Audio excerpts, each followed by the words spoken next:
অনেকে আছেন যারা স্বাদ এবং সাধ্যের মধ্যে এরকম একটা ব্লুটুথ স্পিকার রাখতে চান যেটা দিয়ে আপনি ইনডোর আউটডোর ছোটখাটো একটা পার্টি চালিয়ে নিতে পারেন।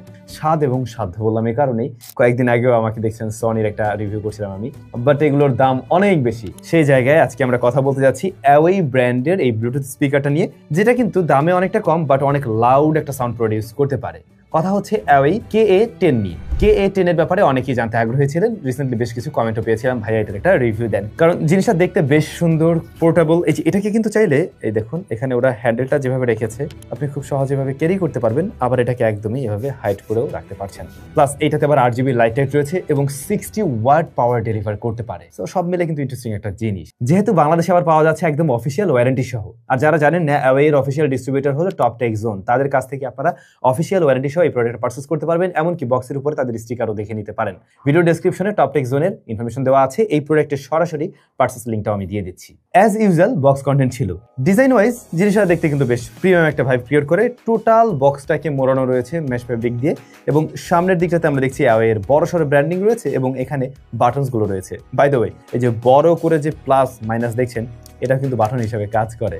আপনি এইগুলো চেপে সাউন্ড বাড়াবেন এবং কমাবেন, ইন্টারেস্টিং ব্যাপার। ফোন থেকেও কন্ট্রোল করা যাবে অবশ্যই। এছাড়াও এখানে কিন্তু এই যে এটার যে LED লাইট রয়েছে বা RGB লাইট রয়েছে, সেগুলো কন্ট্রোলের একটা বাটন রয়েছে, প্লে পজ নেক্সটের বাটন থাকছে, মোড চেঞ্জ করার একটা ডেডিকেটেড বাটন রয়েছে। আর ব্যাক সাইডে আমরা দেখতে পাই একটা পোর্টস গার্ড রয়েছে, যার নিচে AUX পোর্ট রয়েছে, টাইপ-C পোর্ট রয়েছে এটা চার্জ করার জন্য, এমনকি মেমোরি কার্ড সরাসরি ব্যবহার করতে পারবেন। এখানে USB পোর্ট রয়েছে, এর একটা পোর্ট রয়েছে। এছাড়াও সরাসরি মাইক ইনপুটেরও একটা পোর্ট রয়েছে এখানে। ওই যে আমি যেটা বলছিলাম, ইনডোর আউটডোর আপনি যখন পার্টি করবেন, আপনার যদি কোনো মাইক কানেক্ট করার প্রয়োজন পড়ে, সরাসরি এটার সাথে কিন্তু মাইক কানেক্ট করতে পারছেন। এই জিনিসটা কিন্তু সত্যিই কাজে লাগবে। আর এই বক্সের দুই পাশে দুইটা প্যাসিভ রেডিয়েটর রয়েছে এবং এই রেডিয়েটরের পাশেই আমরা দেখতে পাই মূলত লাইটটা জ্বলে, দেখতে বেশ সুন্দর লাগে কিন্তু এটা। আর শুরুতে আমরা যেমনটা দেখছিলাম যে এইখানের এই রাবারটা আসলে ভিতরের দিকে ঢুকে থাকে যখন নর্মাল অবস্থা থাকে, এবং আপনি আবার চাইলে এভাবে এটাকে হ্যাং করেও রাখতে পারছেন আর কি। তো সব মিলে জিনিসটার ওজন খুব বেশি হবে না, এটা 1/2 কিলোগ্রামের একটু উপরে হবে হয়তো আর কি। আর এইটার কানেক্টিভিটির জন্য কিন্তু রয়েছে ব্লুটুথ 5.3। কানেক্টিভিটির জন্য কোনো ধরনের প্রবলেম আমি ফেস করিনি 10 মিটারসের মধ্যে। বাই দ্য ওয়ে, TWS এর এই যুগে এই ব্লুটুথ স্পিকারেও কিন্তু আপনারা TWS মোড পেয়ে যাচ্ছেন। ধরুন আপনার কাছে এরকম দুইটা বক্স রয়েছে, একটা পাশে একটা পাশে, সেক্ষেত্রে আপনি চাইলে দুইটাকে একসাথে কিন্তু সিঙ্ক করাতে পারেন, একসাথে কানেক্ট করতে পারেন, একই রকম গান মানে একই গান দুটাতে বাজবে এবং ওই যে স্টেরিও সেপারেশন হয়েও বাজবে। এই জিনিসটাও কাজে রাখতে পারে। অ্যাওয়ের এই স্পিকারটা কিন্তু IPX5 রেটেড, তার মানে স্প্ল্যাশ প্রুফ বলতে পারেন। টুকটাক পানির সেটা ফোটা লাগলে সমস্যা নেই। এমনকি আমরা ব্যাক সাইডে দেখছিলাম রাবার গ্যাসকেট দেওয়া রয়েছে, পোর্টসগুলোতে পানি যাওয়ার পসিবিলিটি খুবই কম।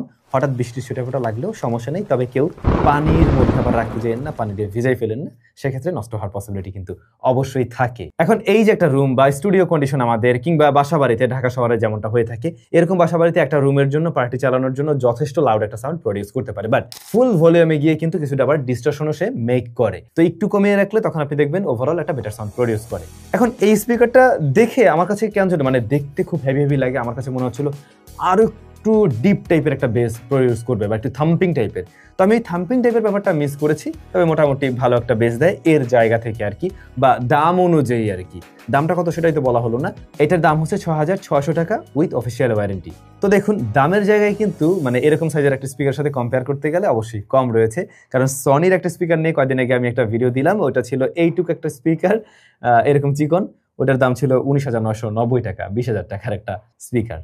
সো হ্যাঁ, ওইটার সাথে কম্পেয়ার করতে গেলে ডেফিনেটলি ওইটার তুলনায় এইটার বেসটা বেশি। হ্যাঁ, ক্ল্যারিটিতে ওইটা একটু এগিয়ে ছিল, আবার লাউডনেসে এইটা অনেকটা এগিয়ে আছে, কিন্তু দাম তো ভাই কয় ভাগ বলবো, 5 ভাগের 1 ভাগ, 4 ভাগের 1 ভাগ, এরকম একটা অবস্থা। একেবারে ফুল ভলিউমে গেলে মনে হচ্ছিল কিছু কিছু সাউন্ডের ক্ল্যারিটি একটু কম, বা লোয়ার ফ্রিকোয়েন্সির কিছু কিছু সাউন্ড একটু মিস করছে, একটু মাফল টাইপের মনে হয়েছে। তো আপনি যদি 80%-এর মধ্যে রাখেন তাহলে এর থেকে সবচাইতে বেস্ট আউটপুটটা পাবেন, এবং ওইভাবেও আপনি চাইলে ইনডোরের একটা পার্টি চালাতে পারবেন। কিন্তু 80%-এ আউটডোরে কি আপনার কাছে একটু কম লাগতে পারে, তখন আবার না হয় ওই অল্প সময়ের জন্য একটা পার্টি রেডি করবেন, সেক্ষেত্রে ফুল ভলিউমে গেলেও সমস্যা নেই। তবে এটার ব্যাকআপটা আবার যথেষ্ট ভালো, আই মিন ব্যাটারি ব্যাকআপ। এখানে 6000 mAh এর ব্যাটারি রয়েছে এবং কোম্পানি ক্লেম করে আপনি 7 ঘন্টার মতো মিউজিক প্লে টাইম পাবেন। ওরা টেস্ট করে কিন্তু মিনিমাম ভলিউমে 50%-এর আশেপাশে আপনি 4.5 ঘন্টার মতো একটা ব্যাকআপ পেয়ে যাবেন, যদি একটু ভলিউম বাড়িয়ে শুনেন আর কি। সেক্ষেত্রে আমাদের টেস্টিং তাই বলে। তো এই ব্যাকআপটা ডেফিনেটলি কম না অ্যাজ এ পোর্টেবল একটা স্পিকার। এখন আপনি যদি একেবারে ফুল ভলিউমে থাকেন তাহলে নিশ্চয়ই আরো কিছুটা কম ব্যাকআপ পাবেন। ডাইনামিক লাইট ইফেক্টস, এই ব্যাপারটা ভালো লাগছে আমাদের কাছে। লাইটগুলোকে কন্ট্রোল করা যায়, চেঞ্জ করা যায়, এটা ভালো লেগেছে। এবং এটাতে কিন্তু FM রেডিও সাপোর্ট নেয়, মানে মোড মোড থেকে সেটা আপনারা চেঞ্জ করতে পারবেন। AUX মোড রয়েছে, সেটা আমরা টেস্ট করে দেখেছি, ঠিকভাবে কাজ করছে এখানে। এছাড়া আপনি সরাসরি এখানে মেমোরি কার্ড এবং পেন ড্রাইভও ব্যবহার করতে পারবেন বা কার্ড রিডারও ইউজ করতে পারবেন, সেগুলো থেকেও ঠিকভাবে মিউজিক প্লে দিচ্ছিল এটা। কানেক্টিভিটির ক্ষেত্রে কিছুটা ল্যাটেন্সি আমরা পেয়েছি, কত এমএস সেটা বলতে পারছি না, বাট কিছুটা ল্যাটেন্সি আছে এখানে। তো আমাদের কাছে যেটা মনে হয়েছে এই স্পিকারটার ক্ষেত্রে, এটার মানে দাম অনুযায়ী সাইজটা খুব সুন্দর করেছে, ডিজাইনটা সুন্দর করেছে ওরা, লাইটিং এর ব্যাপারটা ভালো ছিল।